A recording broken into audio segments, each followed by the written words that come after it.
Welcome to the MATMAK 3.5 Precision Cutting Software. Before you even log in, the home screen keeps you informed. On the right, you can scroll through the latest car kits carousel to see the newest vehicles added to our global database. To access the full software, simply click Sign In. You are now in your main dashboard.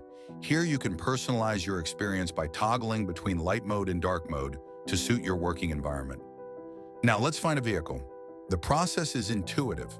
Select the category automobile, then the make, in this case BMW. Choose the model, the 4 Series, the submodel, coupe, and the version, the M4. Finally, select the year 2025 and your region. Click Show Vehicle to load the patterns.